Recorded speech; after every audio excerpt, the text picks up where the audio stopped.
Assalomu alaykum, hurmatli mashina bozor obunachilari, hurmatli xizmatdoshlar, gullariniz xayrli, fayz, barakatli bo'lsin. Bugun 21-aprel kuni Gentra'miz keldi. Takoy taqazollari mashina, katta bolalar mashina, 2022-yil texpasport dekabrda olingan. Kuzov 23 obunachilar. Pryamoygadan srochni sotiladi obunachilar. Mashinamiz benzinda, yoqilg'isi, kraskasi top-toza. Probegi 36 ming probeg bo'lgan. Hali bugun 4 tane yumshoq balon qo'ygan. Baland balon, lyuk, ABS, magnitofon hammasi bor. 36 ming probeg, kraska top-toza Gentra'miz. Srochni sotiladi, kim qiziqli bo'lsa, bemalol aloqa chiqib, baraka qilsa bo'ladi. Pastga egasini telefon raqamini qoldiraman, bemalol aloqa chiqib bog'lanib olaveringlar bo'lmaslar.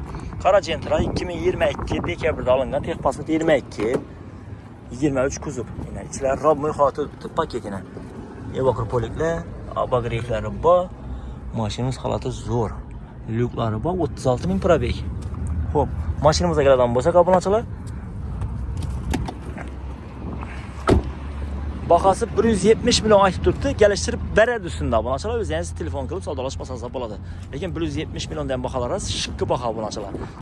2 so'm qaytar, 3 so'm qaytar, 1 so'm qaytar, 500 so'm qaytar, barakasini bersin obunachilar. Jallan sog' bo'lsin, salomat bo'linglar, kuzatib borishda davom etinglar.